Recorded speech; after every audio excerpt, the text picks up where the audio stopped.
Welcome, everyone. So excited to have you all here for this live interview with Julia, who is a GMAT Focus perfect scorer. So, Julia, welcome. It's so great to have you here. Hi, Kaylee. Hi, everybody. So my name is Kaylee Erickson. I have been teaching the GMAT for, 13 years now.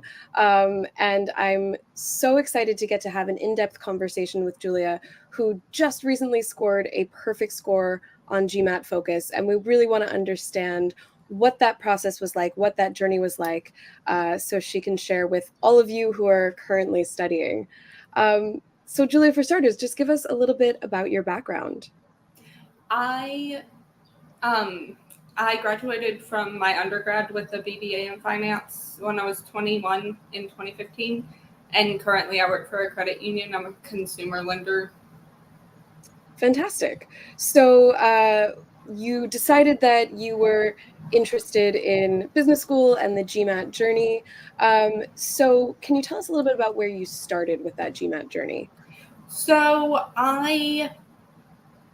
I kind of looked into it on the MBA website, and they have some little modules that you can do, and then they have some practice questions. So I was doing the modules, and then I was doing the practice questions, and it was not translating super well for me.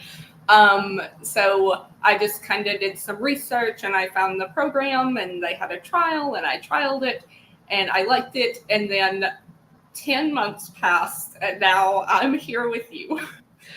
Wow, 10 months is a long journey. And I It know sure is. I could have made a whole baby, but I did this. exactly right.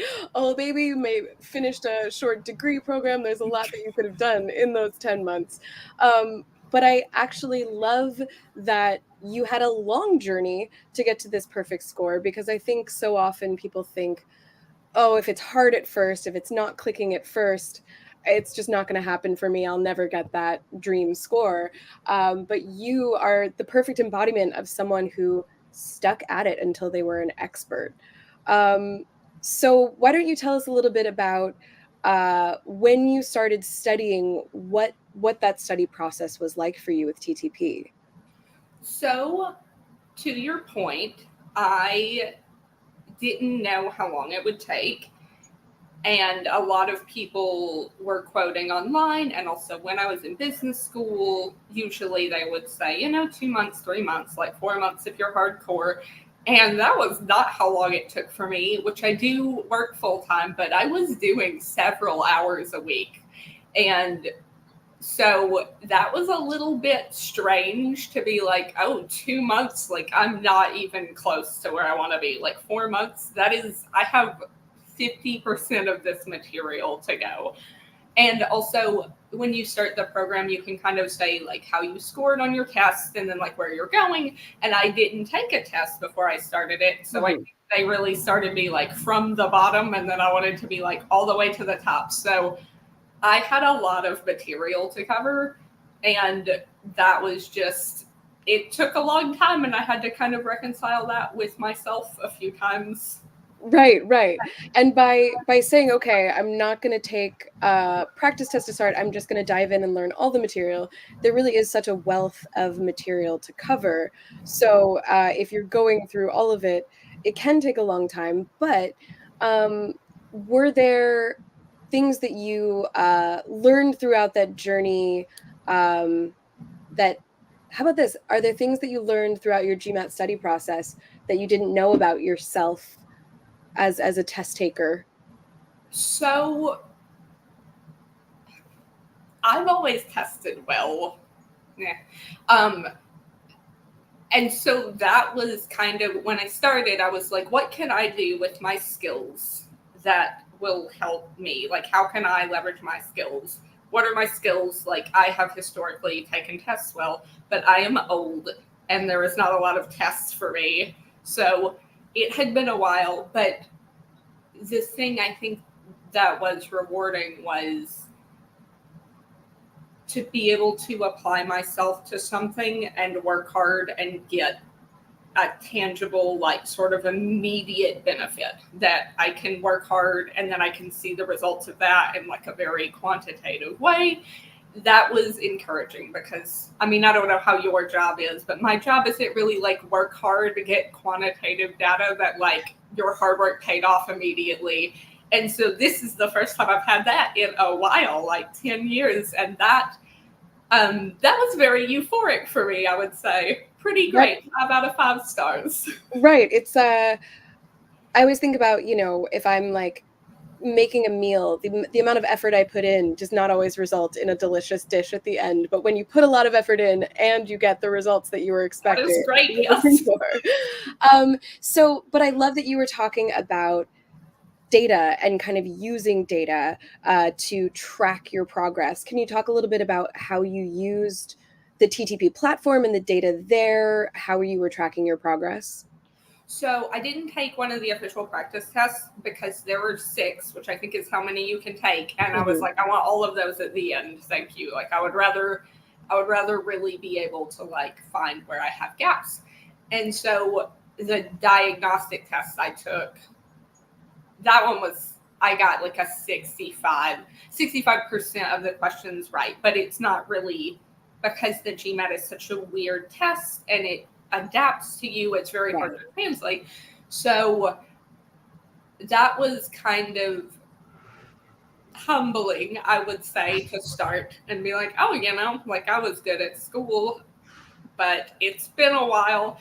And so I got to do that and go through some things and just kind of, you get to track the questions you get wrong, which is great.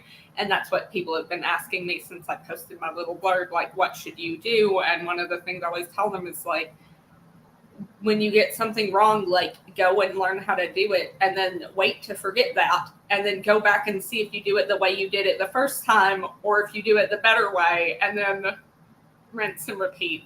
So I had to do that like several times, go back and like remake the same mistakes until I flipped it over. So there are a couple of really great things that you said that I want to highlight. So for anyone who doesn't know, my background is in educational neuroscience. So how people learn, like that's what I nerd out about, like how does the brain work? And let yourself forget it first before you come back to it is actually a really important principle of memory building, of knowledge building. And so if you're doing flashcards and you're looking at the same flashcard every day, you're effectively just keeping that in your short-term memory, but you're not giving yourself time to then have to really work to dig it up. So if you let yourself forget a little bit, then you come back to it, the like, oh, aha, that moment is going to be much more sticky. It's going to be a much stronger neural connection. So I love that you were not only doing deep review when you got something wrong, but letting some time elapse and then coming back to that. That is that's the kind of advice that I give all of my students, and I'm not sure that they all follow it because there's something about the dopamine rush of just doing a new question and Yeah, trying to get it right. Humans love novelty. They famously do. Right. So how did you kind of structure your review and embed that into your process? There's a lot of review just as a matter of course in the program, so it's pretty good about that. And then one thing about saving the practice test for the end for me was that this was also a big gap for me going from TTP to like the MBA website and to the actual test, is that TTP is pretty user friendly and like not so much over there. And and so like they'll tell you when you get something wrong on the practice test, they'll tell you what the right answer is, and then they'll give you the world's vaguest category for like where it would fall. And so pure math. Yeah, they're like algebra, and I'm like, well, yeah, I mean, I guess, but that's a lot of things. And so what I ended up having to do at the end is just, I was going through and I was looking for my answers, and I didn't realize that like some of the message boards kind of have the problems worked out yet. And so I just like started the program over and just like reread the whole thing. I was like, I'm just gonna reread like the highlights. There's like little highlighted like important notes. I was like, I'm just gonna read until I find like the thing I'm looking for, because I have no idea where this is and this isn't helpful. And all I know is that this is the answer. And sometimes that's enough. Like you can be like, oh, this is the question, this is the answer, like let me bridge them. And sometimes it is not enough. And so I just had to go through and like re-review the whole thing. And then I did a pretty comprehensive review, but it also helped me see the things I had forgotten, but also like all the things that I did remember from 8 months ago. And that was kind of encouraging for me to be like, oh, I did remember a lot of this stuff. Like this isn't just washing right out in one ear and out the other. So yeah. As far as review, hardcore was how I did it. I love that hardcore review. And I see one of my students there in the chat who can attest that hardcore review is something that I try to instill over and over again. If you read someone else's explanation, there's often that like, yeah, I get it. You nod along. But to me, it's like when someone gives you directions of like, turn left, then turn right, and you nod along, and then you start walking down the street and you're like, wait, I forgot everything they said. Yeah, I just Googled it immediately. Right. I'm just like, they want to say it, and I'm like, okay. Mm-hmm. And then I'm like, exactly. Is this? Great, I'll be there. Right. The robot will tell me. Right. But in a world without GPS, if we could imagine such a thing, if we had to look at the map and figure out the pathway ourselves, that's going to be much stickier. We're going to remember how to get there. And that's effectively what you were doing then when you were reviewing practice tests, is you were looking at a problem. You knew what the right answer was, and you knew that your answer was wrong, but without someone else giving you the roadmap, you really had to dig in and do that work and figure it out yourself. And so that's what I would encourage everyone else to do is even for problems where there is an explanation, resist the urge to just read it, fight to figure it out, sit in that uncomfortable place of like, what is going on here? And then if you figure it out, that epiphany is really going to stick with you. But I do also want to plug, you said that you kind of weren't aware of how rich the forums were out there. Yeah. GMAT Club is an incredible forum. Would recommend. Exactly. So any official guide question out there, either from the books or from the official practice tests, has been posted on GMAT Club, and there will be experts weighing in with explanations, oftentimes multiple explanations, multiple ways of looking at things. So that is a great resource, but I want to encourage everyone to do what Julia did and fight to figure it out yourself first. So were you, in terms of approaching, so if you started 10 months ago, you must have started with GMAT Classic, and then you switched to GMAT Focus. Sure did, buddy. The test changed. What was that switch like for you? So I live in like a medium city, but as far as like adapting, like early adopters, we are not here. So I remember in July when I started like going and seeing what they had available.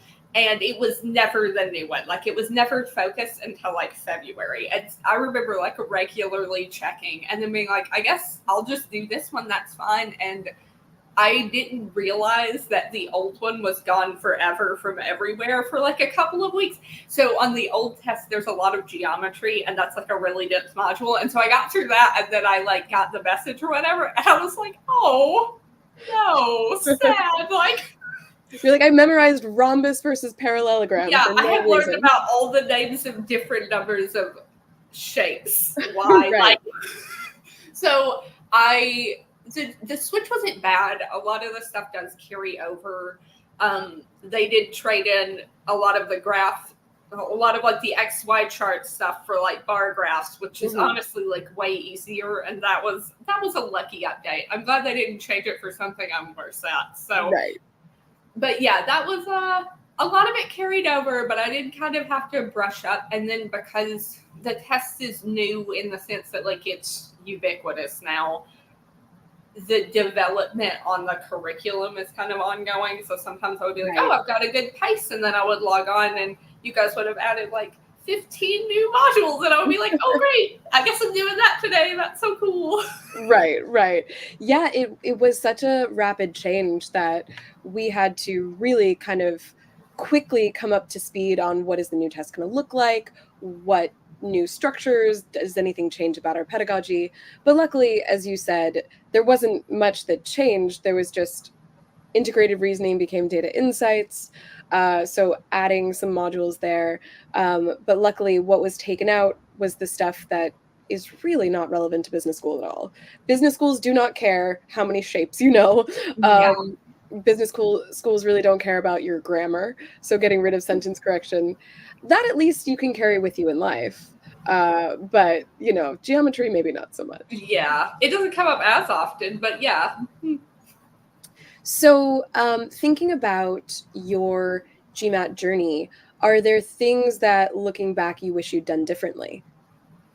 So I definitely wish I had noticed about the switch on the exams earlier. That would have been my favorite way to do it differently. But honestly, no. I went on a trip to Denmark last November, and I told myself, how you lie to yourself. I was like, I'm definitely going to study while I'm doing this. Like, me and my partner are going to be abroad, but like, I'll have time to study. Like, I make time when I'm working. So why wouldn't I? No, like, that was a lie. And so I did like a little bit like on the flights, and that was pretty much the only time I had time. And I kind of felt guilty about that. But then when I started back up, I was way more refreshed. Like, I felt like I'd had a good break, and I was like able to tackle things longer. Like, I had a longer period every day of like energy for it. And so it kind of like evened out. And I think a lot of the things that short term seemed not great, they evened out fine. So That's really good to hear. And I think I want to encourage everyone who's studying, don't think that you have to put in 40 hours a week of GMAT studying. That's unrealistic. But also, if you're burning yourself out, when you are stressed, when you're tired, you're not absorbing new information, you're not making synaptic connections well. And so resting, relaxing, taking a week off, 2 weeks off, however long, take a little vacation if you're feeling burnt out, and you will come back to it refreshed. You're not going to lose all of those concepts in a couple weeks' time. So, yeah, I think that's not something you should have done differently. I think that's something you did right in your study process. yeah, by accident, I sure did. I really nailed that one. That's fantastic. Okay, so one thing that I am excited to ask you in particular, because, I have a lot of students, but especially women, have this kind of fixed mindset about standardized tests, especially around the math, saying, I'm just not a math person. I'm not good at math. I'm not good at standardized tests. I just will never be good at that. And so I love that our first, perfect scorer can hopefully maybe speak to that idea of the fixed mindset versus growth mindset. I guess, and I hear that too. I'm a loan officer. I work with people that never think they'll understand money, and you can, buddy. And also you should, because like it's gonna matter. But why do they feel that way? Did someone that they wouldn't even respect their opinion on anything, but it happened 20 years ago, tell them that they weren't good at math? Like, maybe don't put any weight to that, because that person isn't even a person you would respect their opinion on anything else.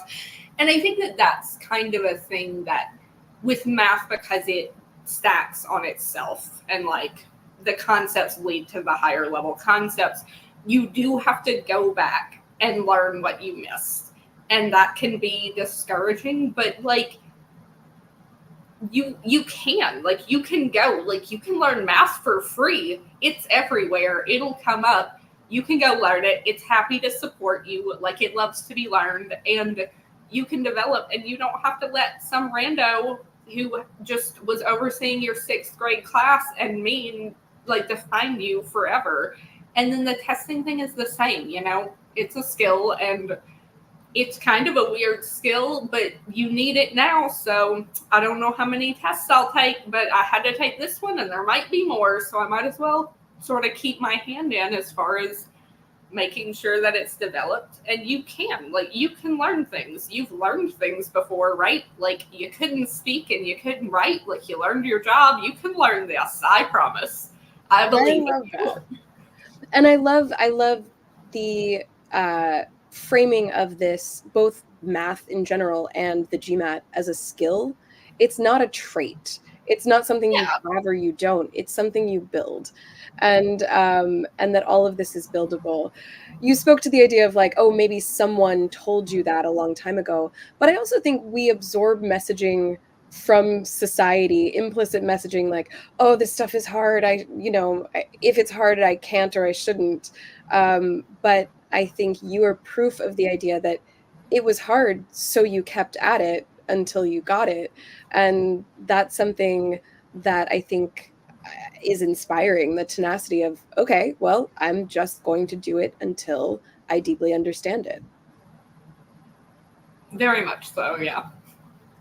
Are there things about this study process that you want to take with you to business school? Skills that you built that are going to be useful beyond?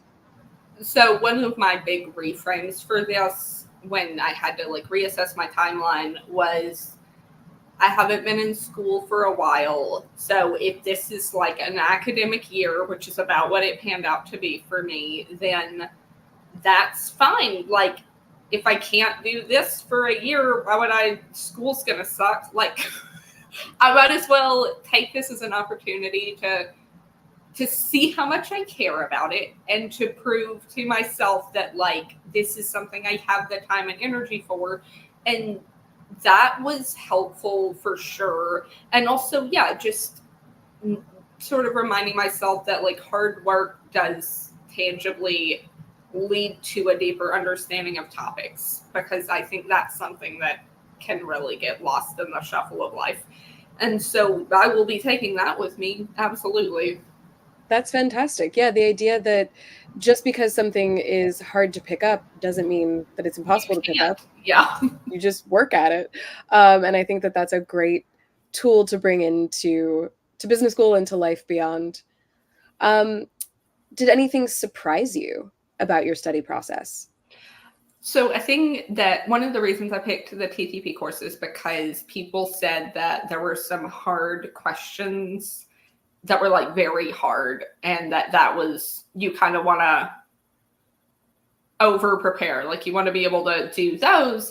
And I think that did surprise me a bit, is like how incredibly frustrating I found like that sort of challenge. And like I said, I haven't had to learn something so comprehensively in a while, and I am mostly good at stuff, like the stuff that I do is stuff that I do and I'm good at it, and I wasn't good at this. And that was a lot to deal with some days. And I definitely remember just being like, telling my partner, like, do not come in here. Like, I am in a bad mood just while this is happening.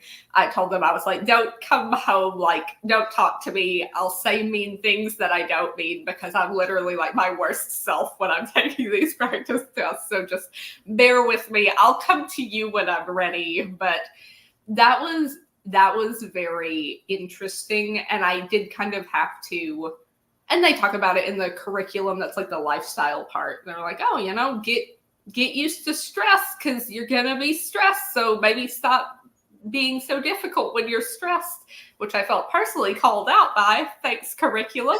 But that was helpful for me, but horrible when it was happening. Like, I hated all of the parts when it was happening. And then afterwards I'd be like, oh, that's okay. Not so bad. Yeah.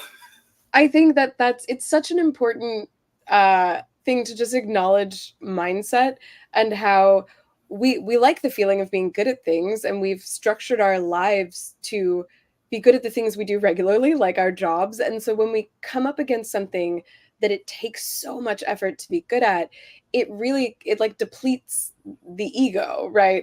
We're feeling like, who am I as a person? I'm working hard, but it's not value. I feel like I have no value. And then later you're like, nah, that was fun. Maybe an overreaction. Exactly. And so I I wish we could just press a button that's like, turn ego off Yeah. and just learn the material without wrapping it up in who am I as a person. But that is hard to do, and I think it's so encouraging to hear you say, "It was hard. I got frustrated, I got upset, I was a little grumpy with my partner, and I came out the other side with an 8.05." Like, Yeah. I mean, be prepared to cry on the floor a little bit, and then maybe it works out for you in the long run. that should be just the tagline of the GMAT study process. Be prepared to cry on the floor a little bit, but you can get there on the other side. I love actually inspiring words. That's so funny. Um, so tell us a little bit about kind of what your goals are for grad school and beyond.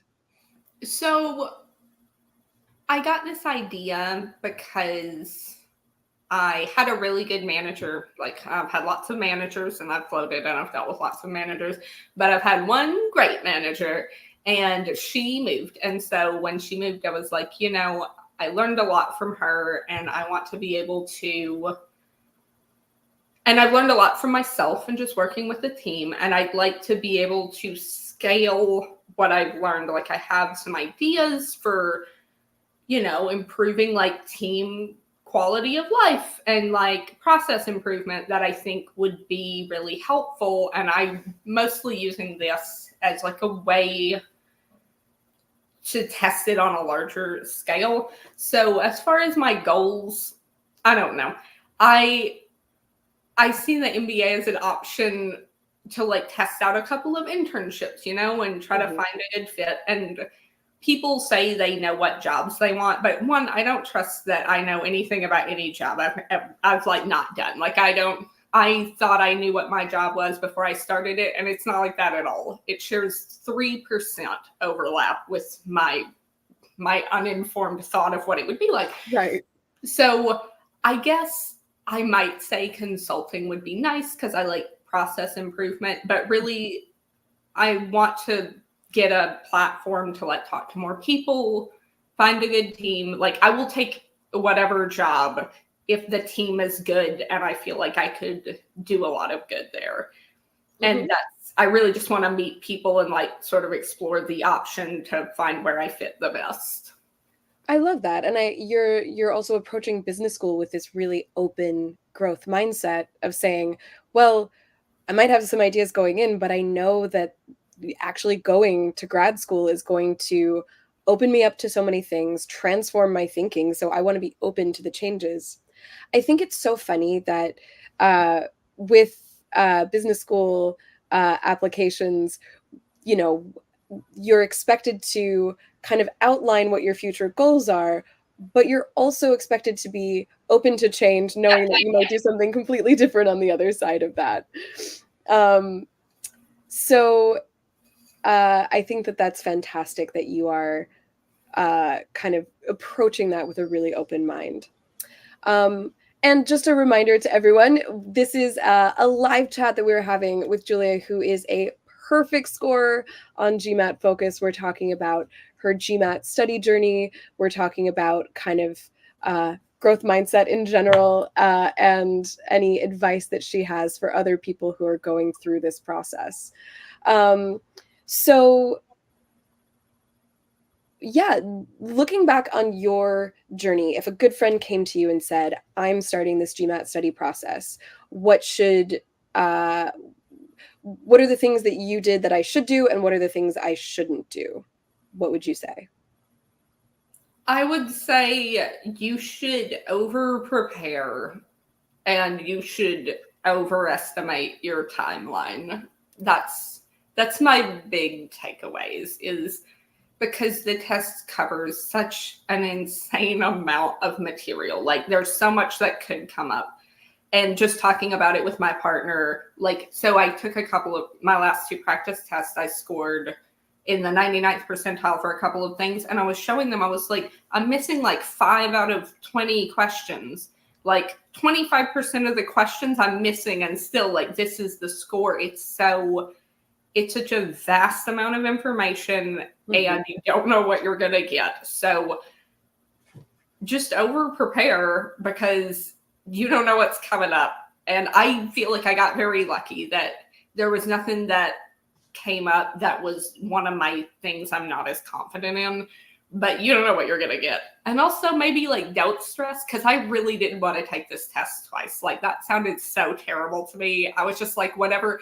That was my whole idea for ever preparing. I was like, whatever I have to do, if I don't have to go back to the testing center in a rickety old building at 8 in the morning again instead of work, like I would so prefer to not have to do it twice.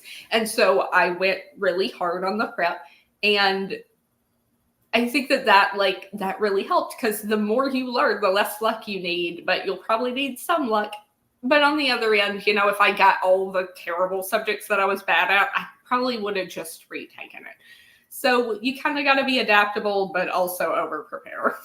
Yeah, I think that's great advice. One thing I want to just say to everyone else is I love that you were in that mindset of like, I'm going to do as perfectly as I can the first time, but you don't have to put all of your eggs mentally in that one basket. There was always the option to retake. And I tell people, plan to take it twice, but hope you get the score you want the first time. But don't box yourself in so that you only have that one shot. Don't sort of kind of put that pressure on yourself. It's better to say, I can take it as many times as I want, but I really want to be ready to do well that first time. So we have some questions in the chat about, we've talked a little bit about quant and data insights a little bit generally, but can you talk a little bit about how you prepared for the verbal section and whether timing was ever a struggle? I know a lot of people struggle with timing there. So I took the ACT to get into my undergrad, and I got a perfect verbal score. And so that was my least bad one. And that was the one that I struggled with timing the least on for the most part. I mean, the worst part about it was just like squinting at the low res computer screen for so long and just being like, I'm tired. But that was the one I did last basically in all of my practice and everything, because I figured I would hit the mental wall of fatigue. And I was like, I'd rather just, this is my strongest thing if I'm tired. The only advice I could give you for that, besides, you know, like prepping and reading the passages, is like, you just should read more, and you should read more of the stuff you're going to read. And I think that that's another thing, which is also a big part of the program. They're like, oh, like go read some whatever, New York Times. And like, I think that that's great. And you should, but also don't like subscribe to the New York Times and then never read it. And then like have the app on your phone just like judging you every day and feel bad. Like, you don't read slightly above your level and then go from there and then read more, but don't aim too high and then feel bad because it's just like discouragingly hard. If you read a lot, you'll get better at reading. That's always been how it is. I promise it'll work. I think that's such great advice. And with reading comp passages, being able to read and absorb it quickly is something that takes practice and can be improved with practice. But if the only practice that you're doing is reading comp passages, there's a finite amount of those, Yes. and it's maybe not pulling from a broad enough pool of sources. So there are New York Times you mentioned. I particularly like recommending The Economist. Absent any like viewpoints or anything like that, it's short articles that are relevant to business, that cover a wide range of topics.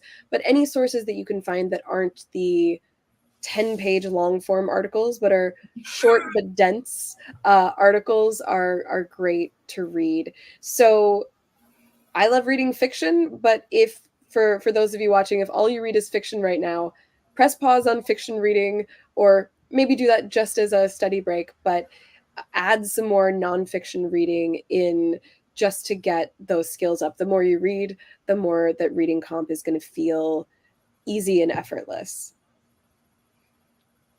What about timing on the other sections? So my data insights was kind of hit and miss on the timing, and I finished with like a couple minutes left. I think that was on my official exam. I think that was my tightest time. The quant was my worst at timing, and I finished with way extra time on the exam, which is how I know, like, I got blessed on some of the questions, because some just, I mean, they take like 4 minutes to do, even if you're fast and you know what you're doing. And so I didn't have too many of those, and that was excellent. But wait, I'm going to interrupt and say it could be that you got lucky, or it could be that you over prepared, and so they felt easy. It's both, but yes. But the timing thing, and this is another thing I talked about in my little blurb, was I was doing pretty good, like on the TTP practice test. And then I went to take the real practice test, and they have like a pop-up where it's like, are you sure you want to answer that between every question? And I was just like, I hate that so much. Like, that was the most derailing thing. And I'm naturally anxious. And so then it would pop up and I would be like, am I sure? Like, and then I would have to go back. It was the single most derailing thing I feel like they could have thrown on there for me, which is another reason I was so happy I had all my practice exams at the end, because I had to really get familiar with dealing with that, and I did not like it. But doing them here versus like going to the center for my real practice or my real exam, doing them at my house was just like less ideal, and I don't really have like a good desk setup. And so when I got to go there, it was like more comfortable. I was more spatially kind of like triggered into the mindset of like being in an exam, and then that all helped a lot. And the timing was a lot easier in the actual exam for me than it was in any of the practice tests by quite a factor. I like what you said about the being in the real space puts you in that mindset. Now, I love that there's the option for people to take it at home. I think it makes it so much more accessible. And for some people, that's a much better testing environment. For me personally, I like the mindset shift of like, okay, this is real now. I'm not in my pajamas. Yes. I'm sitting at a real cubicle, and it's cold and a little uncomfortable, but you know, this is real now. So for those of you kind of debating whether to take it at home or whether to take it in person, think about kind of how much mindset is going to matter versus how much comfort or accessibility matters. I know there are places where there aren't good in-person options. You did mention that you took it at 8 a.m. Is that 8 a.m.? That was the choice. That was the only option you had? Wow. Are you a morning person? No, and I didn't like it. And they were also like, when you take the practice test, like you should take them at the time of day. And then how you lie to yourself. I was like, for sure I will. For sure I'll wake up on Saturdays when I don't have to, and then be ready to start my practice test at 8 a.m., which I did 0 times. I did that 0 times. That was so delusional. And I went in, they tell you to get there like 30 minutes early, and they tell you that because you're not going to if you're me. And so I did not. And then the kid in front of me that was trying to pay for parking because it was on the university campus was like struggling with the parking. So then we had to figure that out together. And it was nice to go in there and leave my phone in the car and turn out my pockets like I was gonna visit an inmate, and show them my ankles so they knew I didn't have any notes on there, and just hang out in that gray room next to a boy that I think had actual tuberculosis. So hope he's doing well. Hang in there, buddy. Oh, well, glad you didn't catch anything in there, but yeah, I'm lucky on that. But right. Take your earplugs. This is again, I'm gonna put a tip out there, reiterate this point of get there early, because you don't know what's going to go wrong. You don't know traffic jam, subway delay, any of those things that could go wrong. If you show up late, they might not let you take it. Yeah, they might not let you, and then you have to do it again. Do you want to do that? You don't. While we're on the subject, a couple other tips: make sure your ID is not expired and that it's actually in your wallet. I've had students make both of those mistakes. I love I left my phone in my car. If you pull your phone out of your locker during the break, they might cancel your test. So just leave it in your car. Yeah. Anything else about the test day itself that you would give people advice about? So I woke up kind of early. I set my alarm. I was excited, so I actually like got out of bed when my alarm went off instead of doing that thing where I like read a bit of my novel, but then it's actually 30 minutes and then I'm like, oh, I gotta get dressed. So I got out of bed. I did some yoga because I figured the chairs there would be terrible and I didn't want and they weren't that bad, but just assume they'll be terrible. And I want to be like uncomfortable any extra. So I did like a little bit of yoga. I did like a little bit of meditation, like 10 minutes to kind of like calm me down and just get my focus as good as I could get it. I had my breakfast was an apple and peanut butter and chocolate chips. And so, you know, if that helps you, I would recommend it. It was a great breakfast. And then I drove down there and traffic was weird because that's not when I go to work. And our office deliberately opens later, so we don't have to deal with traffic at 8 a.m. So I got to remember what it's like to deal with 8 a.m. traffic, and then also what it's like to go to the university, and then also what it's like to help a stranger understand a pay for parking thing from like 50 years ago. So it was a good morning. I do think that they do recommend doing like some practice questions, and I kind of tried it both ways. And I decided that I wasn't going to stress about that for me because I do think it could be useful, but it was early and I chose like yoga. So I love that. I think yoga, get the blood flowing, get your body feeling awake and alive. But then also doing a little bit of meditation. That is my favorite advice to give people before the test. Just like calm your mind and tell yourself, this is what I've prepared for. The eating breakfast, I don't care what you eat, but you got to eat something because doing a lot of mental activity depletes your blood sugar. And the only thing known to combat decision fatigue is glucose. So keep your blood sugar levels consistent. Do not be hungry going into that test. So even if you're normally not a breakfast eater, eat a little snack, drink a little smoothie or something. So I love that advice. So for folks who are joining us, does anyone else have any questions for Julia? Anything about her prep, GMAT advice, anything like that?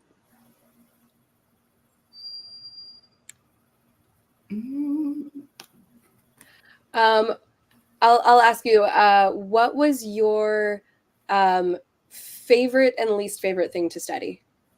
So my favorite thing to study is anything I'm good at, and my least favorite thing to study is anything I'm not immediately good at. And so I don't know if that's useful, but just for me, I don't like not being good at things. So it also helps me to like switch out. So the study plan I followed was very much like a chapter. The default study plan was like chapter of math, chapter of reading. Mm-hmm. And a lot of times I had to do like more switching off than that the reading review was a lot more in depth, but it was a lot less hard. Mm-hmm. And then the math review was like a lot more like little like blurbs, but then sometimes you'd be like, I've got 10 minutes, I'll do one. And then like you start a question and you don't finish it within the 10 minutes you have, and then you're just mad. So a lot of times like I had to be like, okay, I'm going to do some of this. And then just changing focus was helpful to like keep me mentally able to do 6-hour days some days, because that's so many hours. It really is. And yeah, switching up what you're studying is actually really beneficial to learning. If you are feeling like you're banging your head against the wall with something, switch to something else. Yeah. Yeah. Go back and review something that you've already done that you're pretty good at and kind of confirm that you've learned and grown and that you are good at things. And that can shift your mental state. And then the next day when you come back to the thing you were banging your head against the wall about, it often just clicks later. So if you're feeling frustrated or burnt out, take a break. Try switching to a different topic, like switch from quant to verbal or vice versa, or take a little mental health break and then come back to it.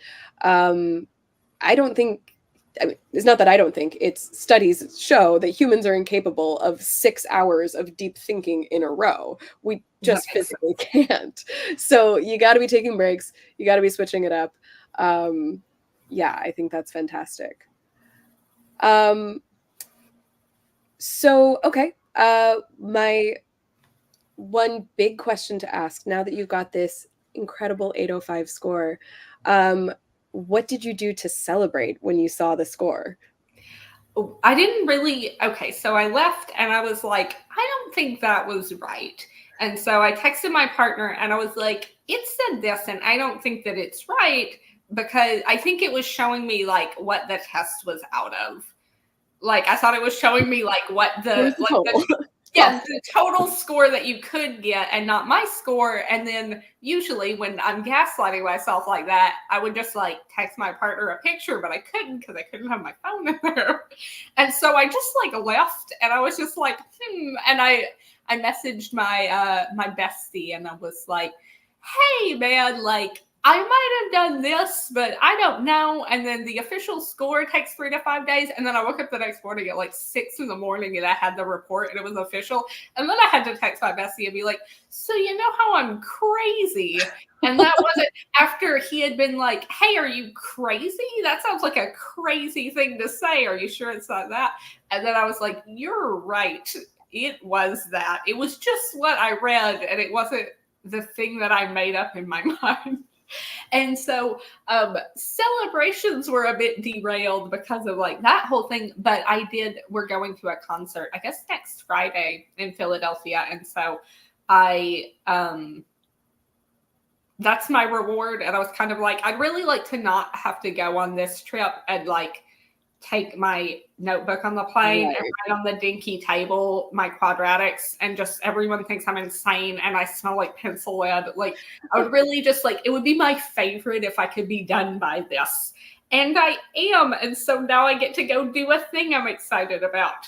I love that. The celebration is you won time back. Yes, I love having time back. Would recommend. That's incredible.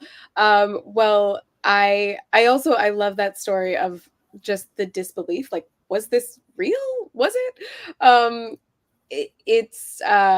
It kind of speaks to that idea of you are not the person who just walked in being like, I'm going to be amazing at it. I'm going to take a month to study. Oh, look, I'm amazing. That you really had to work hard. And even after that hard work, there's that sense of, wow, did I really do that? Yes. I think that's impressive. Yeah, that's fantastic. So any other final words for the folks watching about the GMAT, this process, studying, any of that? I guess it takes the time it takes. Like you're taking the time you need. Just take your time. Don't think that like you have to hurry if it means you're not going to do a good job. Like you're investing in yourself. And also it's good to have reading comprehension. Like even if you hate this test and you never want to take it, or you decide you don't want to go to business school, like no one's ever been sad because like they learned more math. Like no one's ever been sad because they're better at interpreting charts. That's just, the skills are useful. So look at it as an investment in yourself and look at the stress as a good thing, even when you do not feel like it's a good thing in the moment. And, be patient with yourself. I love that. Invest in yourself and be patient with yourself. I think that that's such a good note to end on. It's a difficult test. It's a difficult journey, but you use the tools that you had with TTP and then dove deep and really put the work in and stuck with it. And I hope that you are so proud of yourself. We are there, sure. thrilled for you. Can't wait to see what you do with that. And I wish you all the best of luck in the application process and grad school and beyond. Thank you, Kaylee. You've been such I a delight hope to you talk have a to. great story to share with you next time. Yes, I hope so too. Yeah,